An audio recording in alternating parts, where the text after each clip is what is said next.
Bismillahirrahmanirrahim. Faslun wa syara'itus sholati qabla ad-dukhuli fiha khamsatu asya. Taharatul a'dha'i minal hadath wan najas. Wa satrul aurah bilibasin tahir.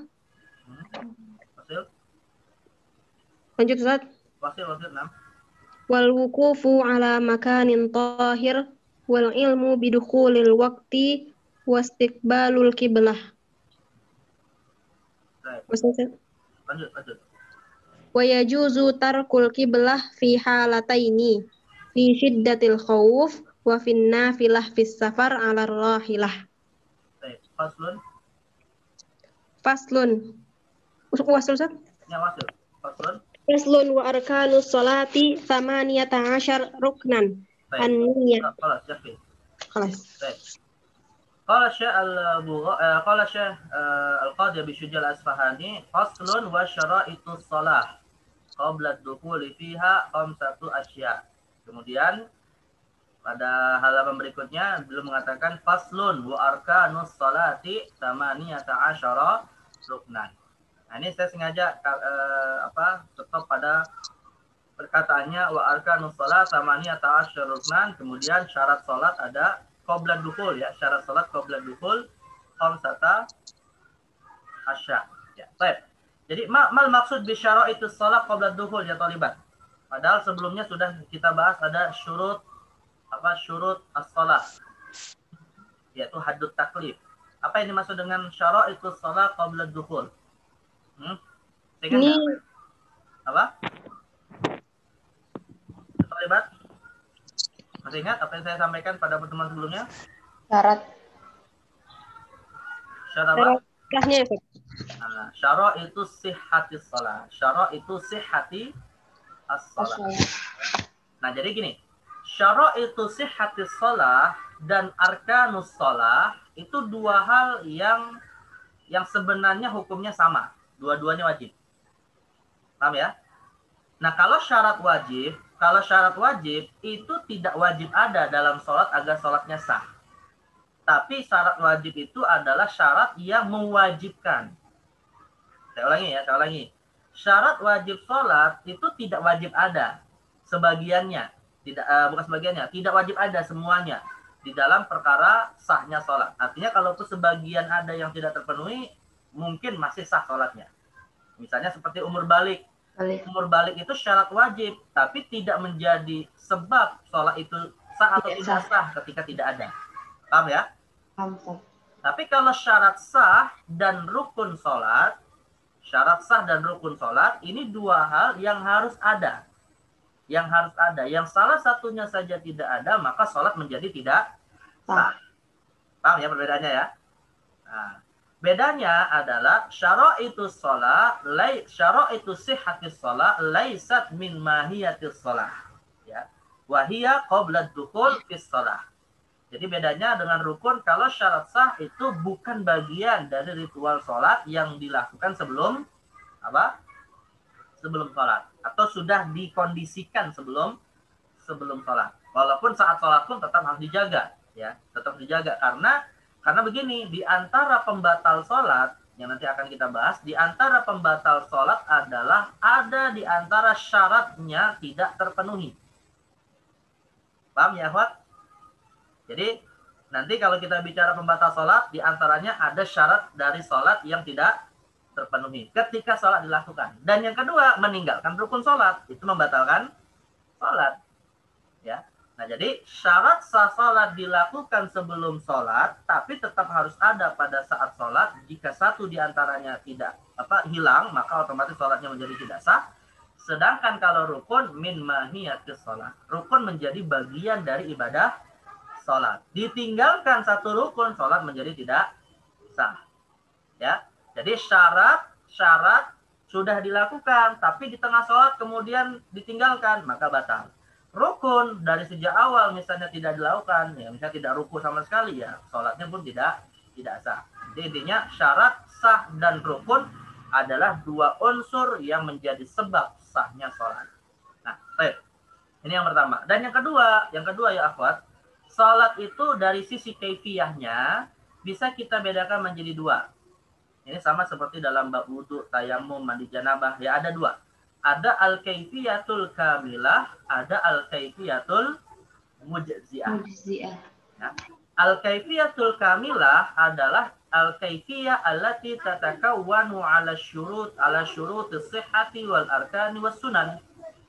Ya, al-kaifiyatul kamilah itu yang menyempurnakan syarat, rukun dan sunnahnya. Tapi kalau al-kaifiyatul mujzi'ah yang intinya sholatnya sudah dianggap sah, minimal kalau dia memenuhi apa ya akhwat? Syarat dan rukun. Syarat dan Syarat rukun. sah ya, tegas syarat sah. Syarat sah dan Rukun. Kalau misalnya sunnahnya nggak dilakukan, sholatnya sah nggak? Sah. Ya, sah. Tapi kalau syaratnya tidak dilakukan satu pun, ada satu syarat yang tidak terpenuhi, sah nggak sholatnya? Nggak sah. Nggak sah. Ya. Tapi kalau syarat, rukun, dan sunnahnya dilakukan, semuanya? Bagus. Ya, sah. Sah, tapi apa? Ya, lebih sempurna, pahala. Kaifiyatul kamil. Bukan lebih sah ya, jangan katakan lebih sah. Ya udah sah tuh nggak ada lebih sah. Ya sah itu nggak ada lebih sah. Jadi sempurna. Sah tapi sempurna nilai pahalanya. Jadi itu kalau al-kaifiyatul kamilah. Baik. Syarat itu salati qabla dukhuli fiha khamsatu asya. Ya, syarat yang harus dipenuhi sebelum sholat ini. Ya, ada 5 hal. Sebelum sholat ya harus sudah dalam kondisi sempurna. 5 hal. Pertama, taharatul a'dha'i minal hadathi wan najas. Taharatul a'dha' minal hadath wan najas. Yang pertama, ini nggak tahu nih, ini pertama atau kedua ya, atau misalnya terpisah atau digabungkan. Nanti kita lihat hitungannya. Ya, suci anggota tubuh dari hadas. Nah, kaifa yatatahharu al-a'dha'u? Bagaimana anggota tubuh kita suci dari hadas? Ya, Talibat. Caranya bagaimana? Bil wudu. Nah, tergantung ya. Imma bil ghusli idza kana al hadatsul akbar wa bil wudu idza kana al hadatsul asghar. Ya. Terus bagaimana kita suci dari najis? Istinja. Biizalatin najasah. Ya, biizalatin najasah. Biizalatin najasah. Kalau setelah qadhul hajah bil istinja. Kalau yang kotor atau yang terkena najis pakaian, ya badannya atau tempat sholatnya diizalah ya dengan cara dibersihkan, ya dihilangkan najisnya. Atau sederhananya biizalatin najasah, ya. Nah, itu jadi saya tegaskan biar kalian paham dengan baik. Bedakan antara bersuci dari hadas dan bersuci dari najis. Dan dua-duanya adalah syarat sah sholat. Baik. Awalan taharatul a'dha' minal hadath, yakni minal hadatsil asghar wal akbar. Ya liqaulihi ta'ala ya ayyuhalladzina amanu idza qumtum ila shalah faghsilu wujuhakum wa aydiyakum ilal marafiq wamsahu bi ru'usikum warjulakum ilal ka'bain. Ya hadzal maqta' ya at-taharah minal hadatsil asghar wa in kuntum junuban fatahharu wa hadzal maqta' ats-tsani minal hadatsil akbar. Ya. Baik. Wa kadzalika taharatul a'dha' minal au taharatul a'dha' wa taharatul makan wal libas ya minan najas. Minan najas. Dalla ala dzalika amruhu sallallahu alaihi wasallam bi ghuslin najasat ka qaulihi li Fatimah binti Abi Hubaysh radhiyallahu anha fa idza aqbaltil haidatu fatrukis salata fa idza dhahaba qadruha faghsili ankid dam wa shalli. Faghsili ankid dam yakni madza? Istinja. Ya, jadi bersihkan kemaluannya dari darah setelah selesai haid. Itu bukan ini ya, bukan mandi janabah, itu istinja minad dam. Ya, dan dam itu najis bukan? Ya Talibat? Najis. Nah, jadi perintah Nabi faghsili ankid dam itu bukan perintah untuk mandi. Yang mandi itu nanti mengangkat hadas besar. Tapi ini perintah untuk bersuci dari najis, yaitu dengan melakukan istinja, ya. Baik, wa haditsu Ali radhiyallahu anhu fi ghuslil madhi. Fi ghusl madhi ya, namanya? Untuk membersihkan kemaluan itu juga istinja. Khurujul madhi hadas, tapi wujudul madhi fi zakar najas. Paham ya? Perbedaannya? Saya ulangi. Khurujul madhi hadas apa najas? Hadas. Hadas. Hadas besar atau hadas kecil? Hadas kecil. Hadis kecil. Hadasul asghar. Ya, tapi adanya mazi di pakaian, di badan, di kemaluan, najis atau hadas? Najis. Najis. Nah, Nabi memerintahkan dua-duanya dibersihkan. Ya, jadi itu suci dari hadas dan najis.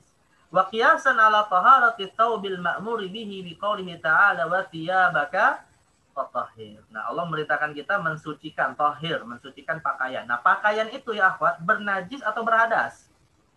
Bernajis. Bernajis. Bernajis atau berhadas? Bernajis. Najis. Bernajis, bukan berhadas, maka tidak ada wudhu untuk pakaian ya. Jadi dia najis. Nah, maka disucikan dengan izalatun najasat, bukan dengan wudhu atau dengan mandi janabah atau tayamum. Ya. Baik, ini ada dalil tentang syarat pertama at-taharatu minal hadathi wan najas. Ya. Watsani satrul aurah, ya satrul aurati bilibasin tahir. Ya, menutup aurat dengan pakaian yang suci. Suci dari hadas apa suci dari najis ya, akhwat? Najis. Najis. Bukan hadas ya. Liqaulihi ta'ala khudzu zinatakum inda kulli masjidin. Qala Ibnu Abbas radhiyallahu anhuma al-muradu bihi as-siyabu fis shalah. Ini khudzu zinatakum, al-muradu bizina huna as-siyab fi shalah. Ya, jadi perintah Al-Qur'an untuk kita inda kulli masjid. Masjid di sini maksudnya apa ya, akhwat? Sholat. Makan sholat. Nah, inda kulli sholatin. Maksudnya sebelum sholat. Jadi masjid itu ibarat an makan sujud. Tapi maksudnya adalah apa? Sholat. Jadi kadang dalam bahasa Arab itu namanya majaz ya. Majaz itu artinya menggunakan kata tempat tapi maksudnya untuk aktivitas. Ya. Misalnya dalam hadis Nabi dikatakan begini. Dalam hadis Nabi dikatakan idza ashkala ahadukum ma fi batnihi fala yakhrujanna minal musalla hatta yasma'a sautan aw yajida rihan. Ya, kalau di antara kalian merasa di perutnya ada sesuatu, fala yakhrujanna minal musalla. Janganlah dia keluar dari musalla atau jangan dia membatalkan salat sampai dia mendengar suara. Baik, apa? Jangan membatalkan sholat, Ustaz. Fala yakhrujanna minal musalla, jadi artinya apa? Jangan membatalkan sholat. Paham ya? Jangan membatalkan sholat. Bukan jangan keluar dari musola. Jadi musola di sini maksudnya apa? Sholat. Paham ya? Cara memahami ayat masjid ini? Zinatakum inda kulli masjid, yakni apa? Ilbatus tiyab lisatril aurah inda kulli sholatin. Ya, inda kulli sholatin. Baik, jadi yang dimaksud zina di sini adalah menutup aurat.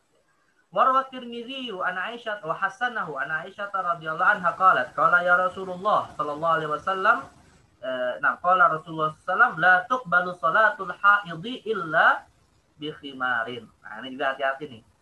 La tuqbalu, coba terjemahin bareng-bareng ya, apa? La tuqbalu salatul haidhi illa bi khimar.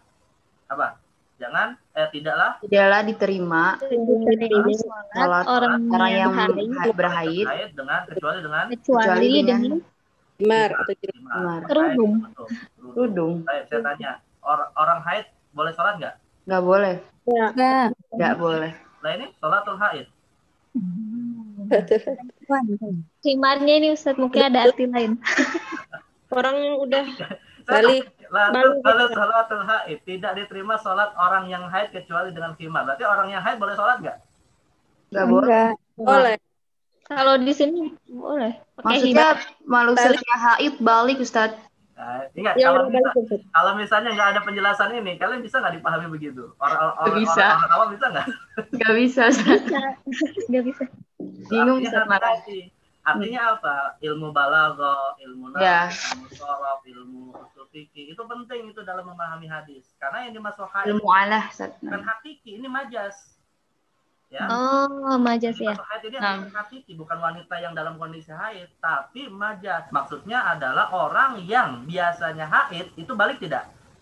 Balik. Majas. Majas.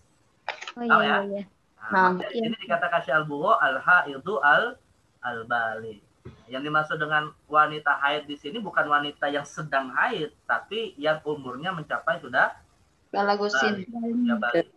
Di annaha balaghat sinul haid. Kenapa? Karena wanita haid itu biasanya ya dia sudah balik. Bukan biasanya, memang haid itu sebagai tanda dia sudah Balik. balik.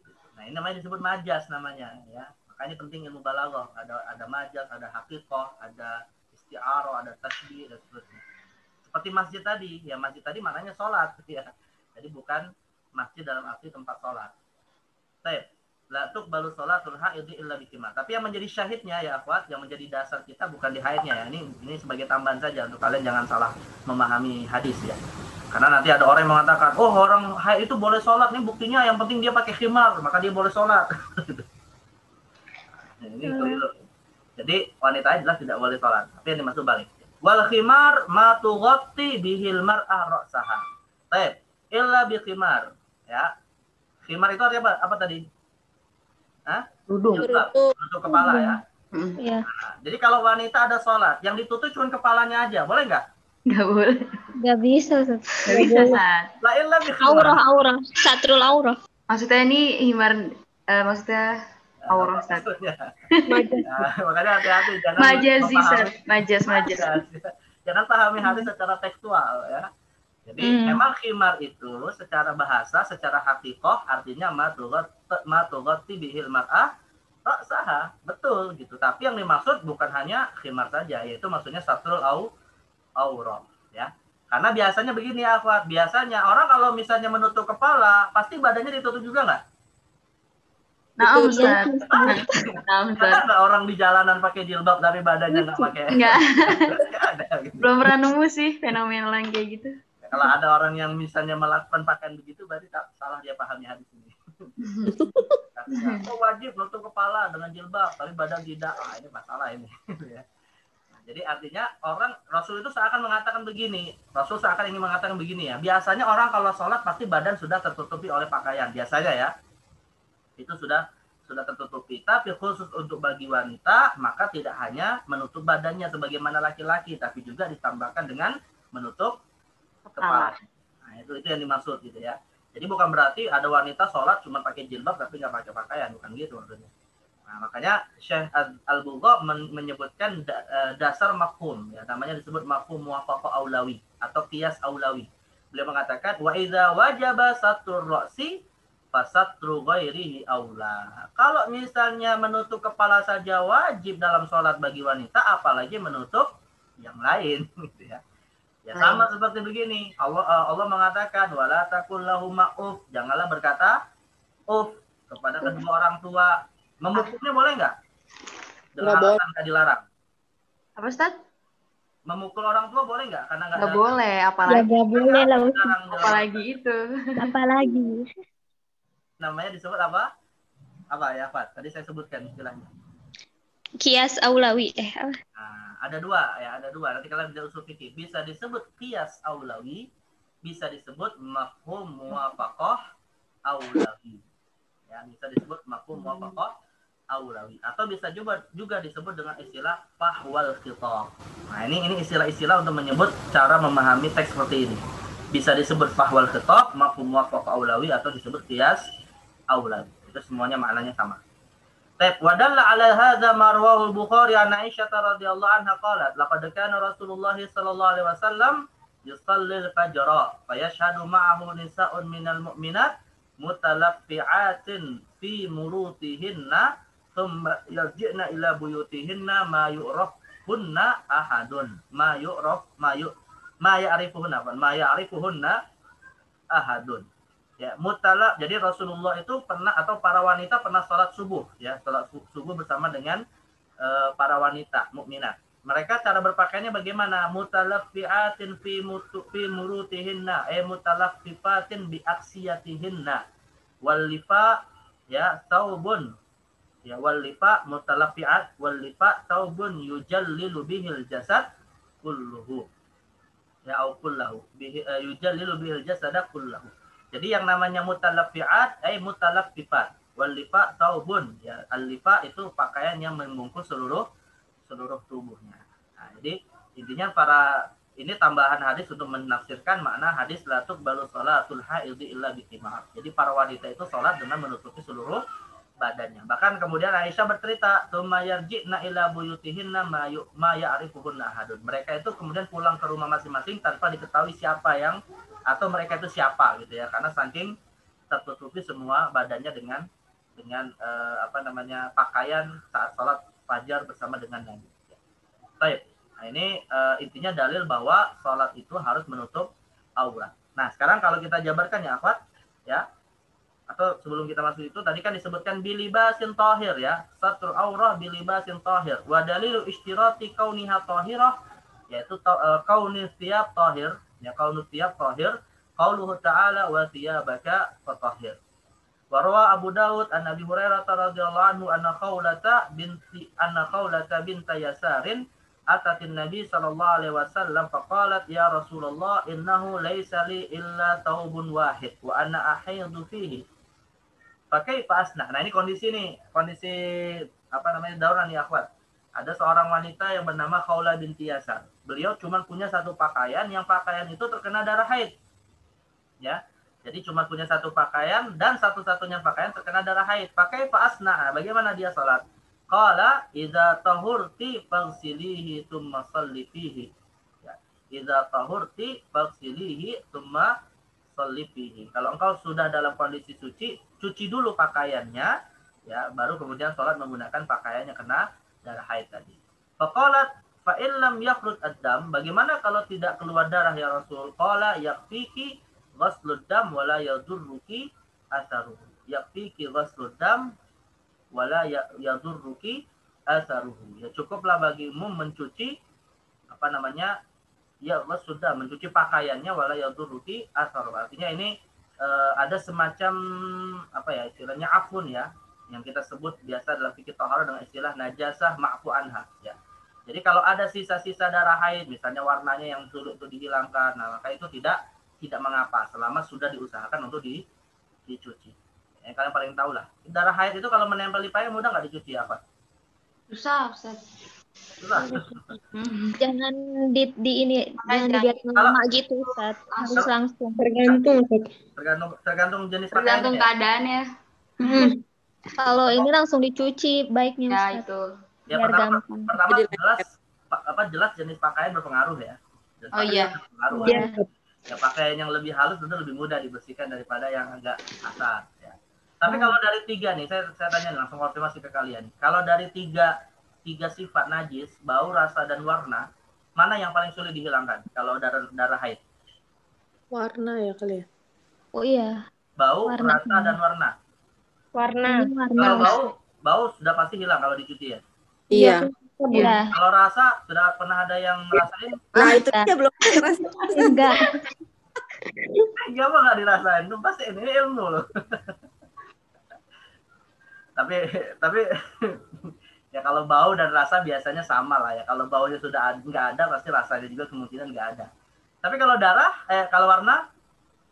Ya kalau bahannya sama lama, sudah agak lama, nah itu agak. Berarti dari tiga sifat ini yang paling sulit dihilangkan adalah warna ya. Warna ya. Dan itu tergantung kepada bahan pakaiannya. Gitu ya. Ya kalian lebih paham lah kalau yang terkena darah haid. Baik, jadi intinya sisa-sisa warna ya asaruhu yang itu sudah dihilangkan, maka ini termasuk makfu ya, termasuk yang dimaafkan. Artinya boleh dipakai untuk sholat. Baik. Ini syarat suci dari syarat menutup aurat dengan pakaian yang suci ya, suci dari najis. Baik, tentunya juga dengan catatan bahwa aurat laki-laki dan wanita berbeda ya dalam sholat. Karena ini tadi dalilnya lebih dominan adalah aurat wanita. Ya, sebenarnya aurat wanita. Nah, ini saya tanya ya, Pak. Aurat di dalam sholat dengan aurat di luar sholat itu sama tidak? Sama. Hah? Sama kayak Sama, Ustaz. Ada nggak sedikit perbedaan? Memang dari sisi posisi atau dari sisi tubuhnya sama. Tapi ada nggak dalam kasus tertentu berbeda? Mungkin ada, Ustaz. yang bagian wajah itu. Bagian wajah mungkin. Bukan bagiannya. Contoh misalnya begini. Misalnya kalian ini, khususnya yang sudah menikah ya. Kalian misalnya seorang wanita, seorang istri. Kalau misalnya bersama suami, wajib nggak menutup kepalanya dengan jilbab? Enggak. Tidak. Tapi kalau sholat berjamaah di belakang suami, wajib nggak? Wajib. Ya, wajib. Berarti Iya. sama beda. Oh iya, kalau Oh, ada iya. ya, ya benar. Oh iya. Tahu ya, apa bedanya ya? Iya, iya. Iya. Artinya begini ya, Akhwat. Menutup aurat itu, ya jadi sebenarnya persoalannya bukan pada auratnya, persoalannya iya. adalah pada menutup Ada aurat. tutup Dan aurat. menutup aurat itu dibedakan di antara di dalam sholat dan di luar sholat. Kalau di luar sholat, maka menutup aurat itu dalam rangka apa? Kalau di luar sholat, Di luar sholat. ya menutup aurat nih, kalian menutup aurat tapi sedang tidak sholat, dalam rangka apa? Menjaga. Menutup aurat. Tidak Menjalani terlihat kewajiban. Luar ihram. Ah, iya. Ya, menjaga dari menutup non-mahram. aurat dalam sholat, Biar sah sholatnya. Ibadah. aurat Biar sah sholatnya. Iya, biar. jelas beribadah, tapi dalam rangka beradab di hadapan siapa? Allah. Allah. Mungkin yang bedain kepada siapanya gitu ya, Ustaz. Ya, pada siapanya. Auratnya tetap aurat gitu, tapi Iya. berbeda dalam konteks kepada siapa kita kemudian memperlihatkan aurat itu. Makanya nih ya, ini dulu beberapa tahun yang lalu itu pernah ada wacana. Ini saya baca di majalah Sabili, seorang dosen agama Islam itu berpendapat, seorang dosen agama Islam ya, dari satu universitas ternama lah yang negeri, berpendapat bahwa sholat dalam kondisi telanjang di dalam ruangan gelap yang nggak bisa dilihat oleh manusia itu boleh, kata dia. Astagfirullah. Nah, Ya Allah. muncul dari seorang dosen agama, bayangkan. Itu di majalah, kalau nggak salah majalah Sabili. Dulu saya termasuk suka mengkoleksi. Di Indonesia, Ustaz. Di Indonesia. Iya, Sabili majalah Indonesia. Oh iya. Majalah Sabili Indonesia ya. Tapi sekarang Iya. udah nggak ada lagi ya ini. Nah, jadi dia berkata bahwa aurat di dalam sholat itu sama dengan aurat di luar sholat. Jadi kalau misalnya kalian nih di dalam ruangan, ya kalian dalam ruangan yang gelap, nggak dilihat oleh siapapun, tertutup pintunya dan seterusnya. Boleh nggak kalian misalnya membuka pakaian? Boleh nggak? Boleh. Ya boleh Ganti saja. pakaian Kan boleh. lihat. Boleh aja. Tapi kalau lagi sholat, Nggak boleh lah. gitu. Makanya dia salah paham. Dia salah memahami fungsi menutup aurat di dalam sholat. Dia pikir menutup aurat di dalam sholat itu sama dengan menutup aurat di luar sholat. Paham ya perbedaannya ya? Paham, Ustaz. Iya, Ustaz. Ini makanya tadi saya katakan di awal, apakah sama menutup aurat di dalam sholat dengan di luar sholat? Pada dasarnya memang sama, auratnya sama, tapi dari sisi fungsinya ini berbeda. Ya. Baik. Nah, ini biar agar kalian kalau misalnya menemukan wacana seperti itu bisa kalian bantah gitu. Karena ini wacananya datang dari seorang yang dianggap sebagai orang yang paham agama ya. Tapi alhamdulillah hilang tuh wacananya.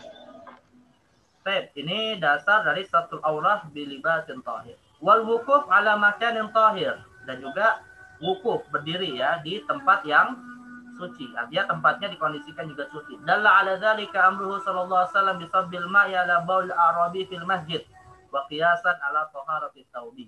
Ini dalil tempat sholat itu wajib suci juga adalah hadis tentang seorang Arab Badui yang kencing di sudut masjid lalu diperintahkan untuk dibasuh. Kemudian juga kias kepada sucinya pakaian ya. Saya tanya ya akhwat, misalnya nih kalian sholat di atas karpet permadani. Permadaninya itu seluas ruangan tamu misalnya sekitar 10 kali 10 meter. Kalian sholat di salah satu pojok permadani, tapi di pojok yang lain ada najis. Sah nggak sholatnya? Sah. Sah ya, Ustaz. Sah nggak? Permadaninya satu. Tapi luas. Tapi luas. Kalian sholat di satu pojok, tapi di pojok yang lain ada najis. Sah nggak sholatnya? Sah. Sah. Sah enggak? Tapi hadisnya Sah. Di sekitar sholatnya aja kali, Ustaz. Nah, jadi yang dimaksud dengan sholat itu tempatnya harus suci adalah ketika kita bergerak dalam sholat itu dipastikan tubuh dan pakaian yang menyentuh kita itu tidak kena najis. Nah, itu yang dimaksud dengan syarat tempat suci dari najis. Tapi kalau misalnya tadi permadaninya luas, kalian di satu pojok, nah di pojok yang lain, nah kalian gerak-gerak itu kira-kira najisnya kena nggak? Enggak. enggak. Itu sholatnya tetap sah. Ya, sholatnya tetap sah. Makanya sebagian ulama ada yang berfatwa kalau ada orang sholat nih, misalnya itu contoh lain, ya, misalnya ada satu ruangan, semuanya kena kotoran najis, kena kotoran hewan. Lalu kalian bentang di situ karpet terbuat dari plastik, lalu di atasnya dikasih sejadah. Tapi di bawah karpet itu ada lantai yang ada najis. Sah nggak sholatnya? Sah. Kenapa? Kan di Karena bawah tidak najisnya tidak terkena. Ustaz. kecuali kalau najisnya ngerembes, kena ke Iya. Plastik. ke sejadahnya. Nah itu baru kena najis. Tapi kalau nggak merembes maka sholatnya tetap. Sah. Paham ya perbedaannya ya? Nah, Iya. itu yang dimaksud dengan tempat suci dari najis. Ya. Baik. Kemudian wal ilmu bidukhulil waqti. Ya, liqaulihi ta'ala inna sholata kanat 'alal mu'minina kitaban mawquta. Ai fardhan muhaddadan biwaqtin fala budda minal ilmi bidukhulihi. Ya, dia yakin waktu sholat sudah masuk. Boleh nggak kalian sekarang sholat asar? Nggak boleh, Ustaz. Kenapa? Belum Bukan masuk. ini waktunya. Belum masuk waktu. waktu sholat asar. Boleh nggak sholat zuhur? Boleh. Boleh. Boleh. Tapi nanti Ya udah. setelah kuliah. Yang sekarang. Kalau udah masuk waktunya. Qala Syekh Al-Qadi Abi Syujai Al-Isfahani ya zakiran min syuruti sihhati sholati wastiqbalul qiblati. Baik. Qala Syekh Mustafa bin Al-Bugha qala ta'ala yani ad-dalil ala hadha syarat. Qala ta'ala qad nara taqalluba wajhika fis sama' falanuwalliyannaka qiblatan tardaha fawalli wajhaka syatral masjidil haram. Ya, fawalli wajhaka amrun. Fawalli wajhaka inda sholati amrun yadullu 'alal wujub syatral masjidil haram. Idzan al-muradu bil qiblah huna ya talibat huwa al-masjid al-haram. Ya, qiblatus shalah ini huna al-murad al-masjid al-haram. Ya. Baik, wal qiblah min kalimah mada mada al-qiblatu min kalimah qubul ya wal qubul huwa ma amamuna ya wa jiddud dubur ya. Jadi kiblat itu diambil dari kata qubul, artinya apa yang ada di depan kita. Nah, dan yang dimaksud ya kiblat di sini adalah al-Masjid Al-Haram ya, karena ada kiblat-kiblat yang lain. Al-Masjid Al-Aqsa juga sempat pernah menjadi kiblat bagi umat Muhammad ya. Tapi yang dimaksud di kiblat di sini adalah al-Masjid Al-Haram ya. Baik. Taqalluba wajhaka ya turaddidu wajhaka wa tasrifu nadraka ila jihatis sama.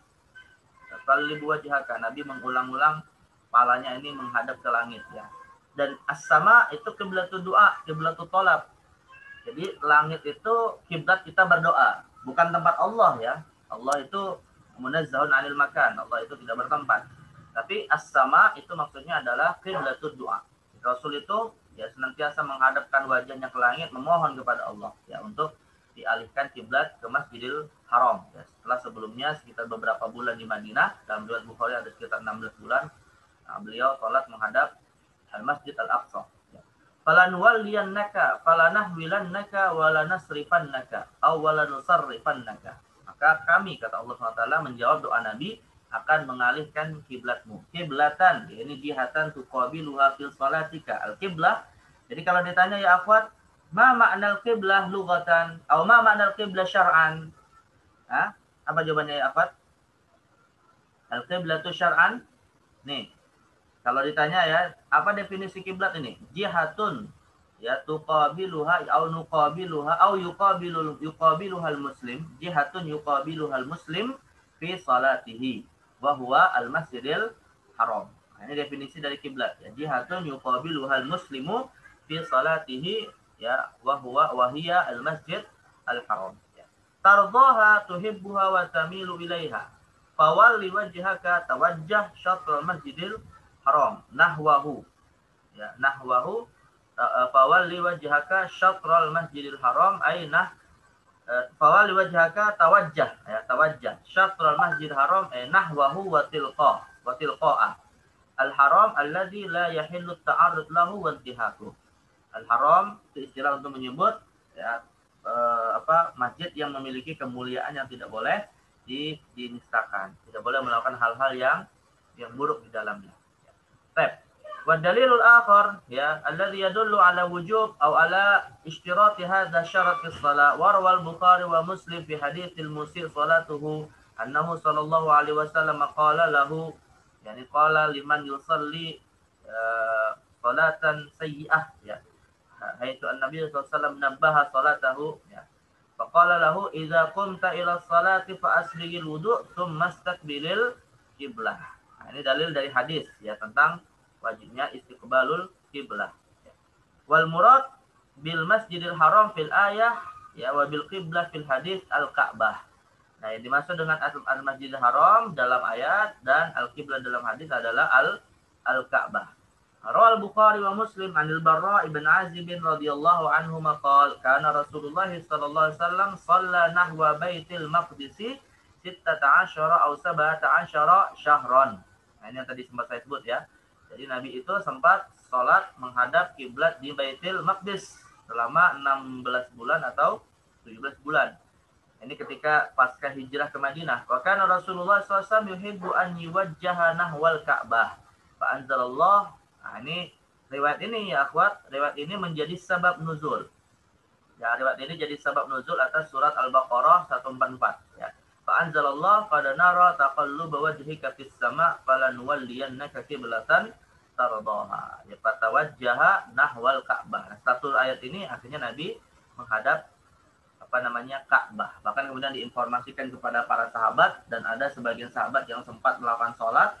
Akhirnya di tengah sholat mereka akhirnya berpindah kiblat. Akhirnya masjid itu disebut dengan Masjid Qiblatain yang ada di kota Madinah. Baik. Nah, ini dalil minal Qur'ani wa sunnah ala ishtirat istiqbalil qiblah fi sihhati as-shalah. Baik. ثم قال الشيخ القاضي بشجاع الأصفهاني ويجوز ترك القبلة في حالتين. Nah, namun syarat ini boleh ditinggalkan dalam dua kondisi. Ya, artinya salat menjadi sah walaupun tidak menghadap kiblat. Ya. Al-halatul ula fi syiddatil khawf. Dalam kondisi kekhawatiran yang sangat. Biasanya dalam min qitalin wa ghairihi. Kata Syalbugha, misalnya dalam kondisi perang ya ataupun dalam kondisi lain yang intinya membuat tidak bisa aman untuk sholat menghadap kiblat. Idza kana sababu mubahan. Ya, kalau memang sebab yang membuat dia boleh tidak menghadap kiblat itu sesuatu yang mubah. Artinya sebab misalnya perangnya itu memang perang yang mubah. Ya, perang yang memang disyariatkan, misalnya untuk jihad misalnya. Tapi kalau perangnya itu dalam rangka untuk untuk bughah atau untuk hirabah ya untuk apa istilah bahasa kita tuh untuk membegal misalnya ya jelas itu tidak dibolehkan karena rukhsah itu terkait dengan amalan yang tidak boleh bertentangan dengan syariat ya, sama seperti misalnya kalau dalam bahasa Syafi'i ini secara khusus ya tidak boleh misalnya dia tidak berpuasa atau tidak boleh misalnya dia menjamak atau mengqasar salat kalau misalnya dalam safarnya itu dalam rangka untuk maksiat nah, itu tidak dibolehkan. Maka begitu juga tidak mendapatkan rukhsah untuk tidak menghadap kiblat kalau sebabnya itu adalah sebab yang tidak mubah gitu, atau sebab yang diharamkan oleh syariat. Dalil ala hadhihi rukhsah ya dalil atas kebolehan tidak menghadap kiblat untuk rukhsah pertama ini qauluhu ta'ala fa in khiftum farijalan aw rukbana. Ya ini fa in khiftum fasallu rijalan aw rukbana ay in lam yumkinukum an tusallu salatan kamilah bi khaufin wa nahwihi fasallu kama tayassara lakum.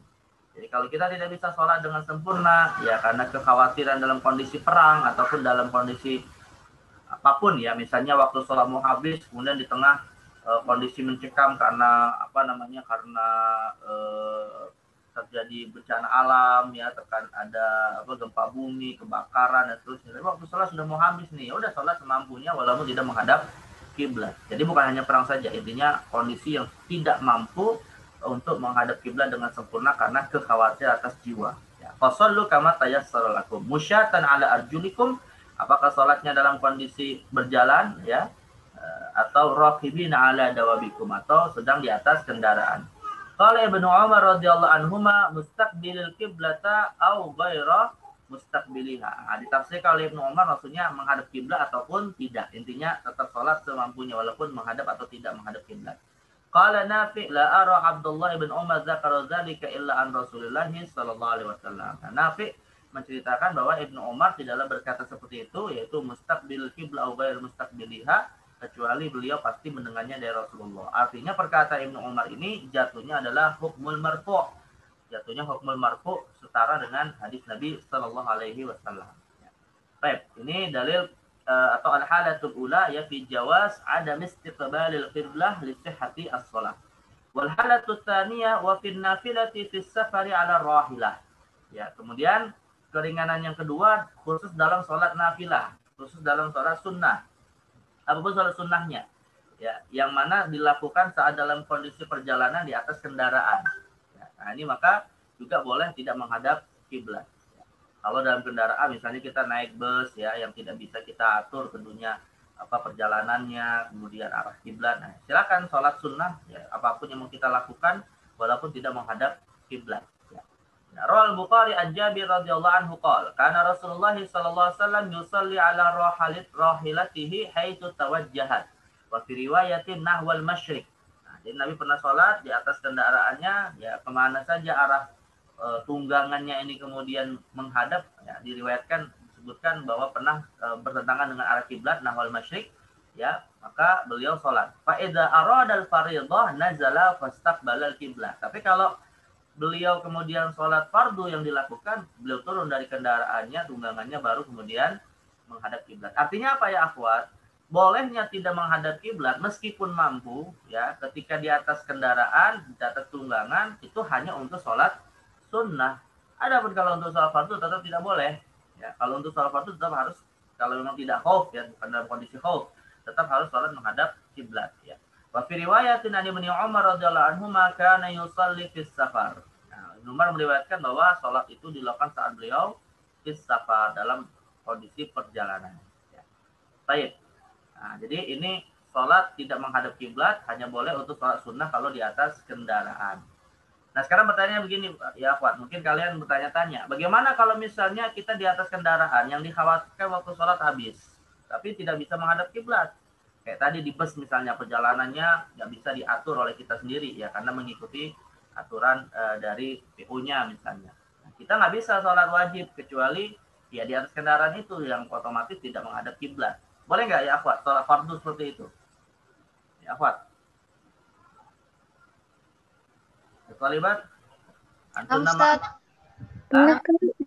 Boleh, Gimana, Ustaz? Karena Kalau aku darurat. Ustaz, kalau keadaan dari Nah, kalau bisa dijama, alhamdulillah. Nanti saat dijama misalnya sudah berhenti.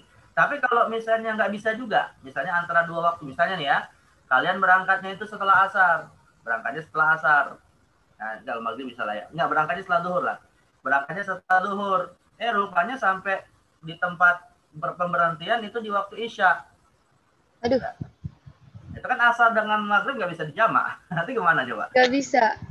Kalau mau menjamak maghrib dengan isya mungkin, tapi asarnya yang jadi masalah. Oh, besoknya kali Ustaz. Di kodok. Boleh Ustaz di atas kendaraan. Iya, boleh di atas kendaraan. Dalam kondisi nggak tidur sama lupa. Kodok hanya boleh untuk tidur dan lupa. Ini sadar. Boleh Ustaz di kendaraan? Boleh Ustaz di atas kendaraan. Boleh? Boleh. Boleh darurat Ustaz. Darurat, iya. Terus? Apa lagi? Di atas pesawat Ustaz. Ini jawabannya nih. Jawabannya begini. Kalau sholat sunnah, boleh secara mutlak dan tidak harus diqadha. Sedangkan kalau untuk sholat fardu, boleh, tapi harus diqadha setelah sampai di tempat tujuan. Walaupun duhur asar Ustaz. Iya, walaupun jadi artinya begini, ini meluruskan tadi ada sebagian kalian mengatakan diqadha, ya. Iya, sebenarnya diqadha, tapi dengan catatan sholat tetap dilakukan. Tapi nanti diqadha.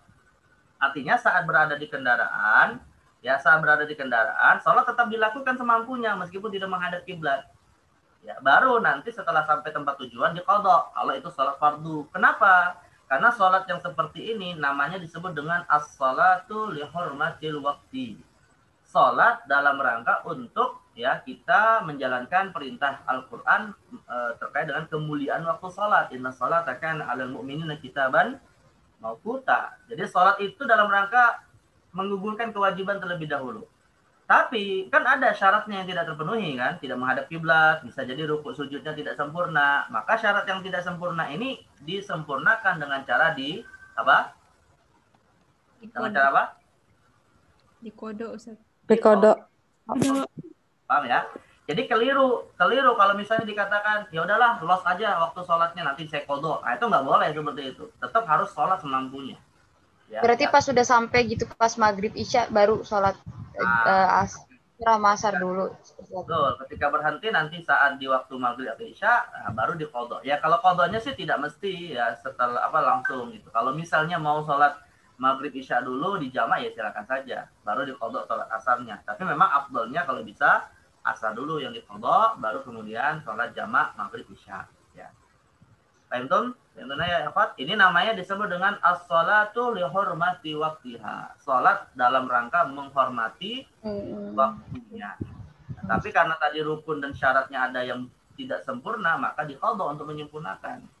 Jadi sekali lagi yang keliru, yang sangat keliru itu kalau ada orang yang beranggapan udah nanti saya qadha saja gitu. Apalagi kemudian mengatakan udah saya jamak 3 sholat, kayak asar, maghrib, isya, ya nggak boleh lagi tambah pahala.